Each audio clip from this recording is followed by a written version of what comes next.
Pada pembahasan ilmu komunikasi kali ini, ilmu komunikasi episode 5 ini, kita akan membahas tentang kemampuan komunikasi. Jadi kemampuan komunikasi itu bukan semata-mata karena bakat, namun sesuatu yang memang bisa dipelajari. Oleh karenanya banyak yang mengadakan pelatihan-pelatihan, bahkan dijual dengan harga yang mahal. Untuk memahami kemampuan komunikasi, kita bisa membaginya menjadi 3 jenis. Yang pertama adalah kemampuan berkomunikasi menggunakan pikiran. Kemudian yang kedua, kemampuan berkomunikasi menggunakan alat. Sedangkan yang ketiga adalah kemampuan berkomunikasi menggunakan tubuh. Yang pertama kita bahas tentang kemampuan berkomunikasi menggunakan pikiran. Dalam proses bagaimana berpikir seseorang sangat menentukan hasil dari komunikasi tersebut. Misalnya orang menggunakan pikiran umumnya dibagi menjadi 2. Yang pertama, pikiran digunakan seperti gudang, hanya digunakan untuk menyimpan informasi. Pada kondisi ini, pikiran menerima dan menyimpan informasi dengan baik. Kemampuan menggunakan otak untuk menyimpan data dan informasi memang penting, tapi hanya untuk tempat penyimpanan. Misalnya kalau kita kuliah atau sekolah, kita diajari untuk mendengar, kemudian menyimpan informasi, menghafal.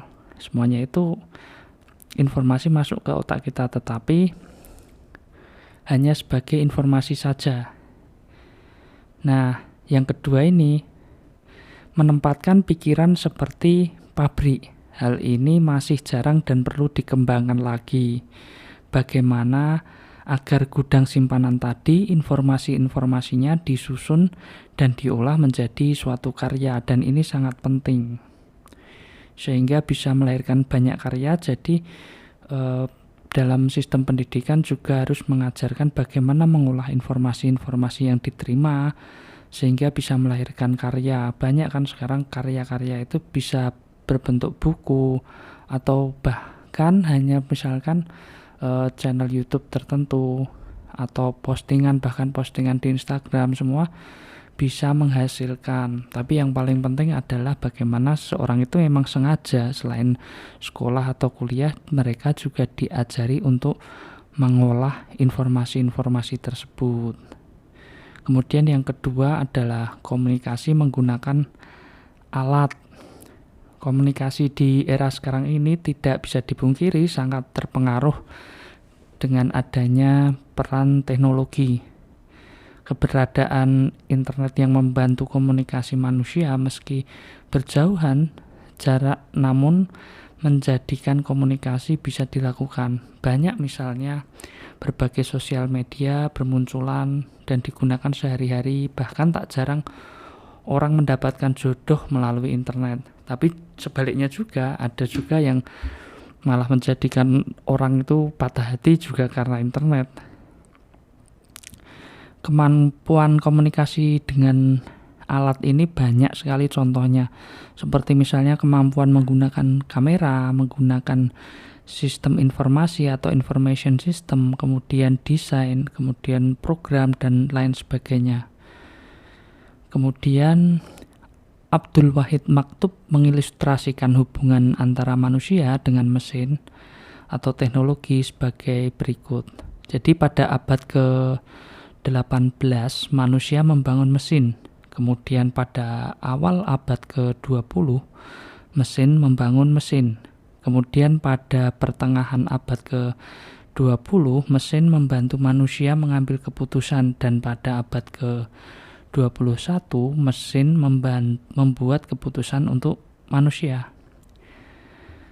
Kemudian pembahasan yang ketiga, kemampuan komunikasi menggunakan tubuh.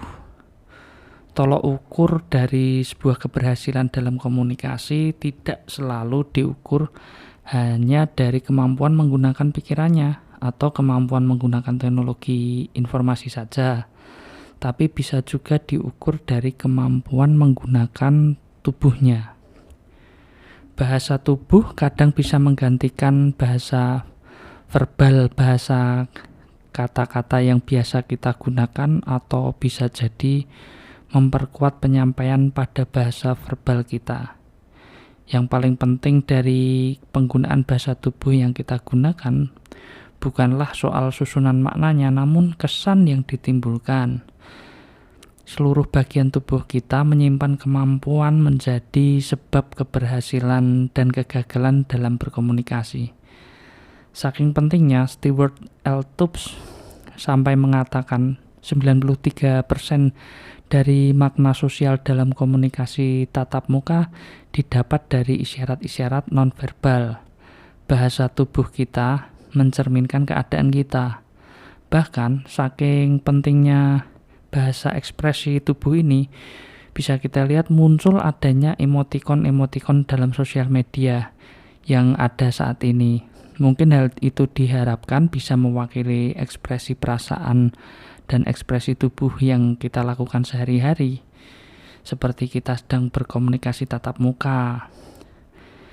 Begitu juga kalau kita datang ke minimarket terdekat, tentu kita akan disambut selain dengan ucapan selamat datang, selamat berbelanja kayak gitu di sebuah minimarket, tentu mereka dilatih untuk tersenyum, menggunakan bahasa tubuh yang ramah, tersenyum dan menunjukkan ekspresi ketulusan, tidak hanya sekedar omongan, karena ekspresi ini sangat penting. Nggak mungkin kan ngomongnya sambil judes. Memang kata-katanya sama, tetapi penyampaian dengan judes ini membuat konsumen nggak nyaman.